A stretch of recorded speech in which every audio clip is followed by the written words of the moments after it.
Buenos días, muchas gracias por conectarse con nosotros el día de hoy, continuando con nuestra sesión de talleres. En este día traigo un tema muy interesante, donde sé que van a aprender bastante. Nuestro taller del día de hoy se llama Detectives del Aire. Este tema es muy interesante porque yo creo que todos ustedes son detectives del aire. ¿Y cómo es que son detectives del aire?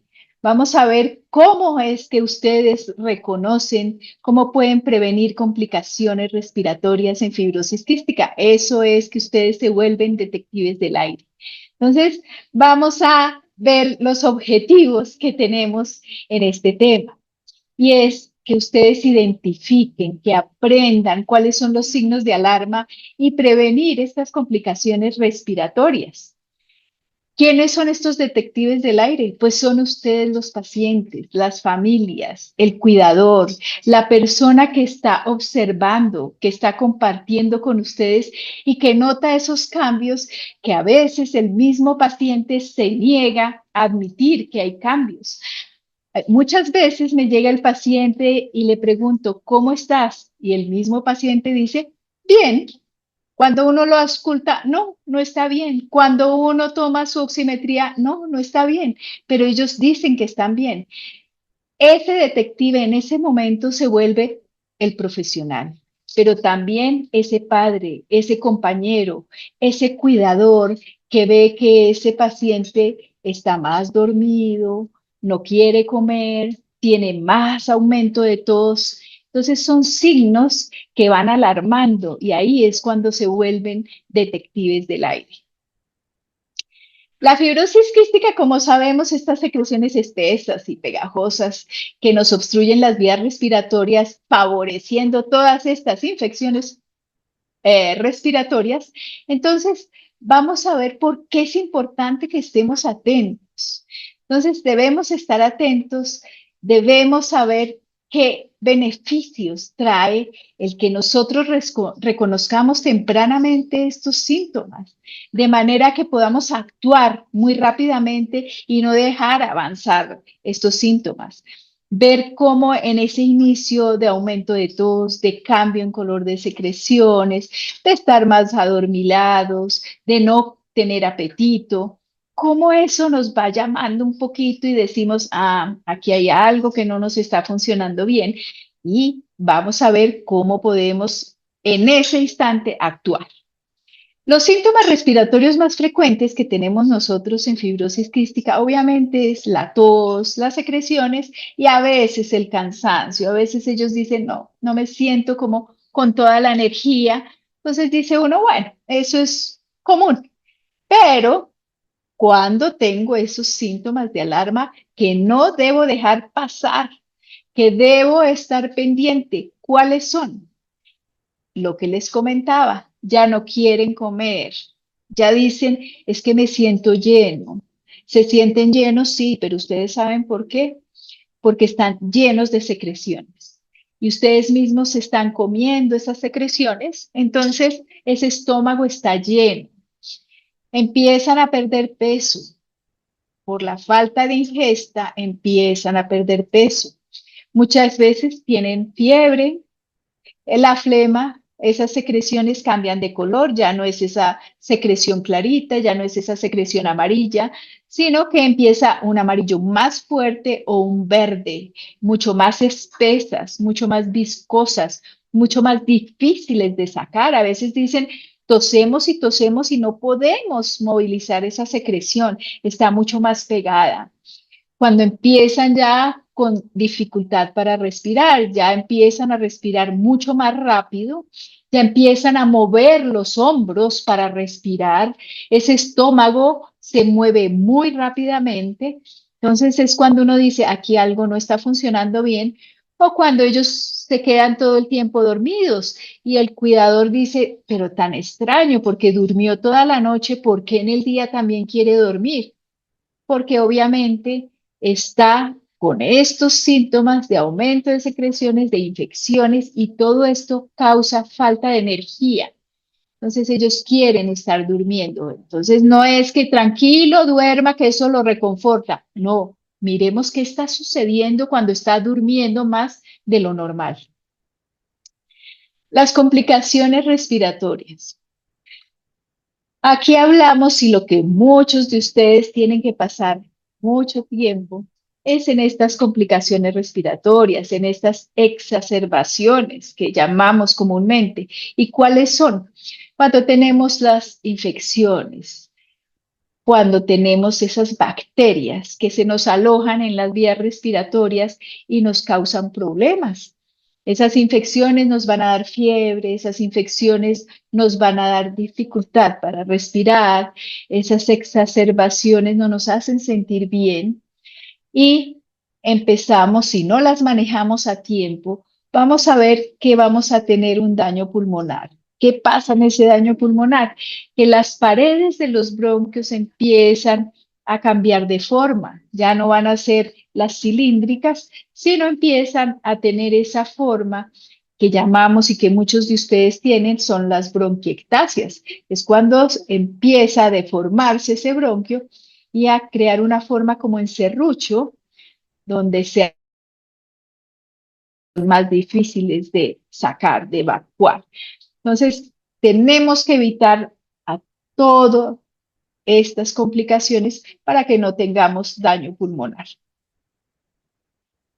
Entonces empieza a jugar muy importante ese papel del detective y el papel del detective fuera de identificar ya qué es lo que tenemos, entonces también tenemos que jugar el papel de la prevención.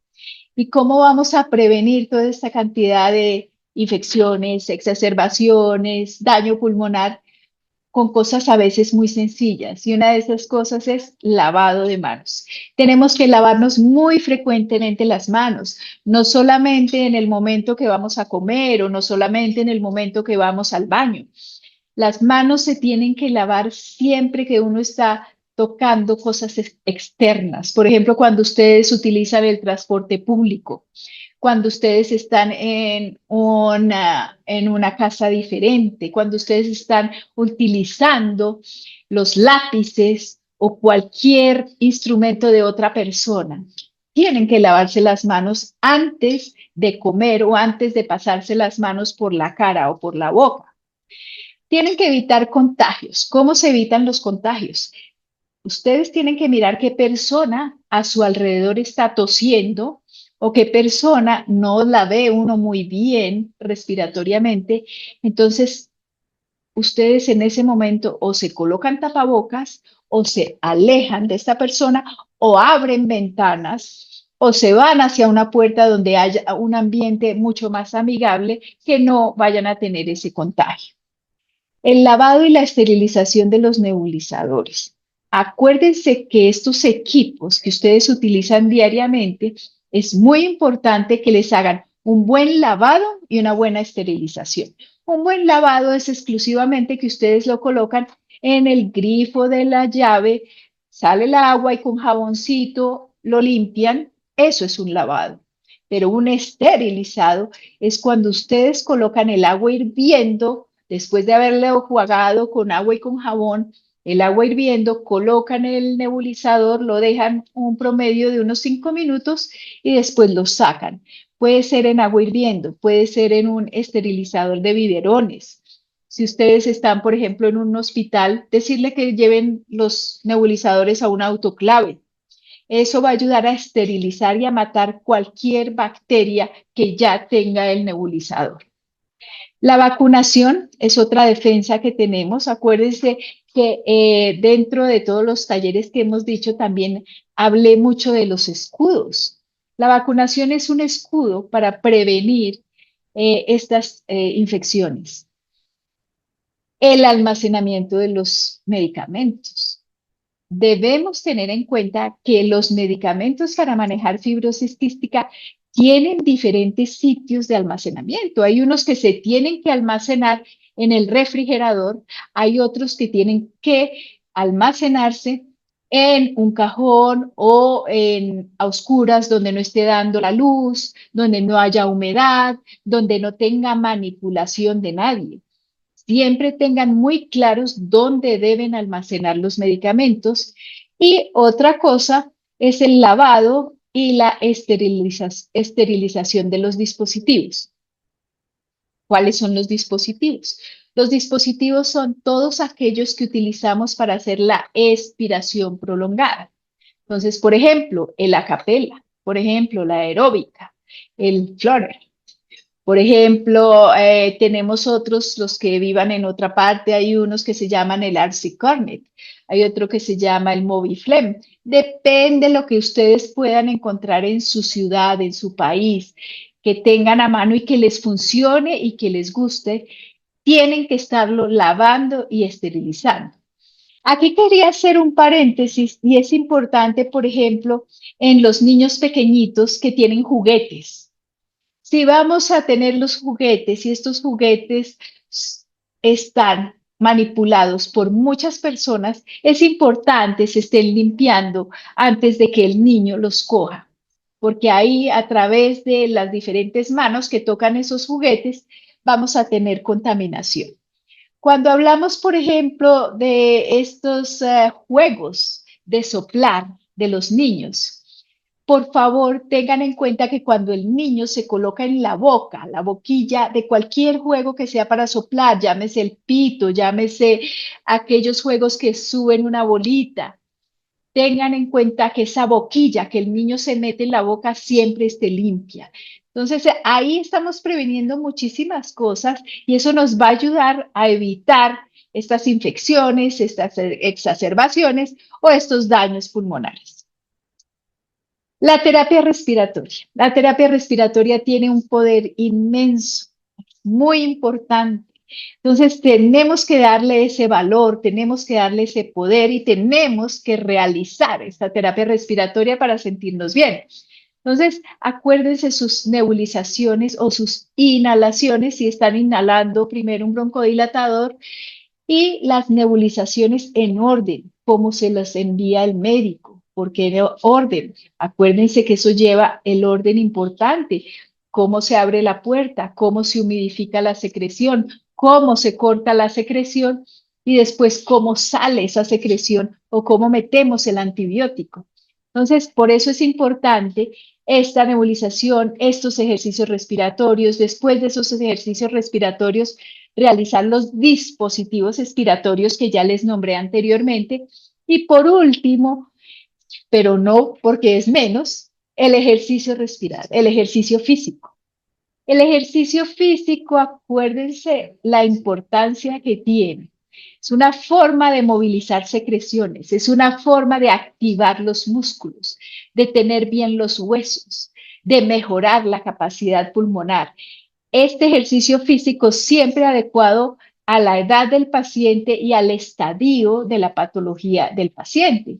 Podemos tener un muchacho de 15 años que está muy bien en su parte pulmonar haciendo todo el deporte que quiera, pero podemos tener otro muchacho también de 15 años que su función pulmonar está disminuida, no va a poder hacer ese mismo ejercicio que tiene el que tiene muy buena capacidad pulmonar. Entonces es adecuar y por medio de los profesionales de la salud apoyarnos para que ellos les vayan dejando ese ejercicio que necesita cada uno de ustedes. Entonces, cada ejercicio debe ser personalizado.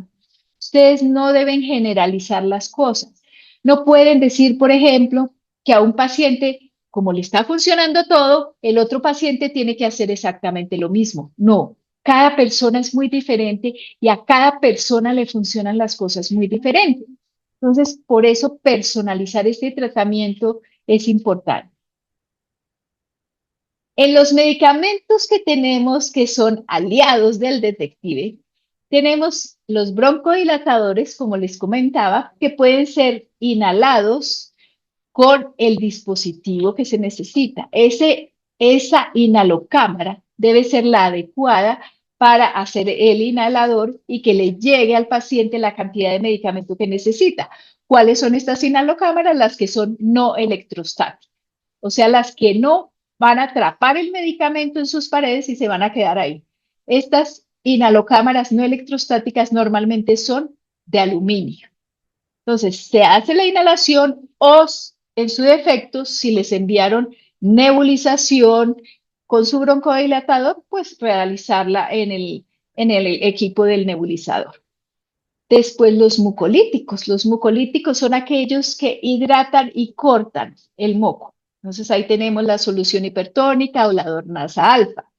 Después de esto, acuérdense que son ejercicios respiratorios y lo último que vamos a hacer para que llegue al fondo, porque primero vamos a sacar esa cantidad de moco de manera que cuando llegue el antibiótico pueda llegar al fondo de los bronquios y matar esa bacteria que está alojada allá, que tiene la cantidad de huevos allá alojaditos. Entonces le vamos a mandar esa bomba que es el antibiótico para matar ese germen, esa bacteria, y que empecemos a sentirnos mucho mejor. Entonces ya los antibióticos podemos ver que puede ser la tobramicina, puede ser el astronam, puede ser la colistina o el antibiótico que les envíe su médico de cabecera. Hablando un poquito del rol del oxígeno.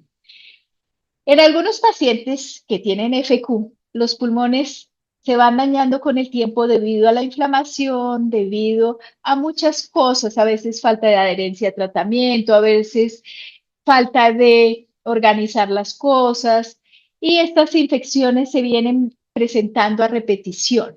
Entonces, ¿qué pasa? Que ya vamos a tener un daño en la parte donde se realiza el intercambio gaseoso y vamos a necesitar, a veces momentáneamente, a veces por tiempo más prolongado, el uso de oxígeno. Y con este uso de oxígeno vamos a lograr que la sangre lleve este oxígeno y nos sintamos mucho mejor. El oxígeno suplementario, ¿qué hace? El oxígeno suplementario lo que hace es que nos mejora la oxigenación en la sangre, ayuda a que estos órganos y estos tejidos reciban toda la energía que necesitan para seguir adelante y para funcionar. Disminuye la dificultad para respirar porque va a aliviar esa sensación que ustedes sienten a veces de falta de aire, que no les alcanza el aire que tienen. El oxígeno les va a ayudar. Les va a favorecer cuando están durmiendo. A veces solamente necesitan ustedes oxígeno por las noches para tener suficiente energía durante el día. Entonces, en las noches esto nos favorece el descanso y el sueño. Algunos pacientes, pues, como les decía, solamente lo utilizan en ese tiempo y en el día no lo necesitan. Y aumentan la capacidad para realizar actividades. Mejora la tolerancia al ejercicio, mejora por ende la calidad de vida y vamos a prevenir complicaciones. Ya no vamos a tener una hipertensión pulmonar o un esfuerzo muy grande del corazón. Cuando no tenemos suficiente oxígeno, el corazón corre y se va agrandando. Entonces tenemos que evitar ese esfuerzo excesivo del corazón para que el corazón también funcione tranquilamente. El cuidado diario que debemos tener en casa, las rutinas de limpieza, la hidratación y la nutrición. ¿Por qué las rutinas de limpieza son importantes? Porque debemos cuidar todo lo que nosotros usamos diariamente. Por ejemplo, los artículos de aseo personales que sean exclusivos del paciente. A veces en las casas comparten el uso de una toalla o el uso de un jabón. Es importante que todo esto sea individual, cambiar el cepillo de dientes cada 3 meses y que ese sitio donde duermen, donde viven, siempre esté muy bien ventilado. En cuanto a la hidratación y a la nutrición, se debe incrementar esta hidratación y la nutrición debe ser una nutrición adecuada de acuerdo a la guía que le dé el personal, el profesional de nutrición que cada uno de ustedes debe tener. La importancia de la comunicación con el equipo de salud. Es importante que tengan muy buena comunicación con su equipo de salud, donde le estén preguntando sus dudas, donde todas esas preguntas que a veces quedan después de una consulta, que ustedes quedaron con alguna duda, que ustedes dijeron no quedó resuelto, tranquilos, traten de escribir esas preguntas, esas dudas y comuníquense con su equipo de salud y digan, pregunten o pidan colaboración para que tengan ese apoyo y todo funcione bien. No les dé pena preguntar, por favor, y no esperen, sino siempre consulten a tiempo. No dejen que las cosas avancen. Entonces, aquí para cerrar con esta frase que dice, tú también puedes ser un gran detective del aire. Entonces, ánimo y vamos a funcionar como muy buenos detectives. Muchísimas gracias, fue un placer y quedo atenta a las preguntas.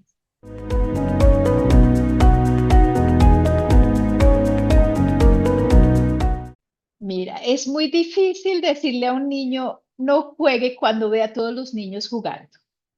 Entonces, lo que debemos tratar es siempre llevar ese jaboncito en gel y estar pendiente que el niño esté jugando, disfrutando un rato, pero que ni se meta las manos a la boca, ni se refriegue la carita y tan pronto salga de eso, buen lavadito de manos. Pero si es un sitio que está supremamente congestionado, yo evitaría colocar el niño en esos ambientes.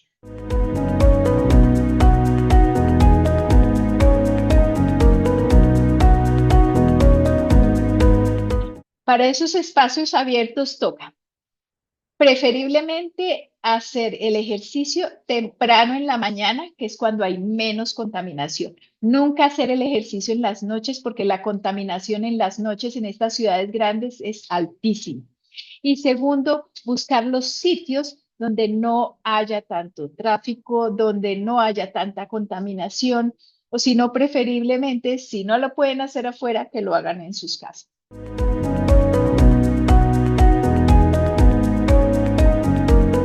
Realmente yo tengo muchos pacientes que asisten a maratones, que han ganado maratones y que no les ha pasado nada. Entonces, lo que uno recomienda es que no esté 2 DFQ cerca a menos de 2 metros. Es lo que uno recomienda. Pero con el resto de gente tranquilos y si están en muy buen estado, muy buena hidratación, eso sí tienen que tener en esas maratones, muy buena hidratación, muy buen patrón respiratorio, muy buena fuerza muscular, que eso se va adquiriendo con el hábito del ejercicio, pero pueden correr y han hecho maratones. Tengo que mostrarles fotos. Yo tengo pacientes con sus medallas después de haber corrido unas maratones. Así que ánimo, todos pueden hacerlo.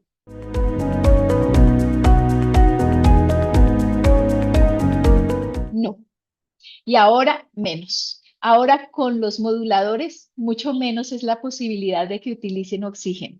Cada vez es menos, como cada vez es menos el trasplante pulmonar, como cada vez ve uno menos exacerbaciones, como cada vez ve uno que están hospitalizados cada 4 o 5 meses. No, cada vez es mejor la calidad de vida con los nuevos medicamentos, con los nuevos avances, y yo realmente creo que muy pronto vamos a tener la cura para FQ porque ya vamos, pero estamos muy cerquita. Así que lo que les animo es que mientras eso nos llega, tengan muy buena adherencia al tratamiento para que en el momento en que llegue esa cura, tengamos cómo luchar, que ya tengamos nuestros órganos muy fuertes y seguir adelante.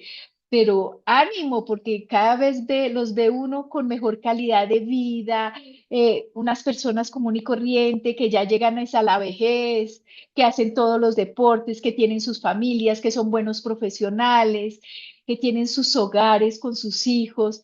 Es algo muy lindo verlos. Ya no es como hace 20 años que decían, no, es que el periodo de vida es muy corto. No, eso ya pasó a la historia. Ahora fibrosis quística es una enfermedad crónica. Ya casi decimos, ya casi que no es una enfermedad mortal, pero es una enfermedad crónica que tenemos que manejar y tienen que estar conscientes que con buena adherencia salen adelante y muy pronto vamos a ver que existe la cura.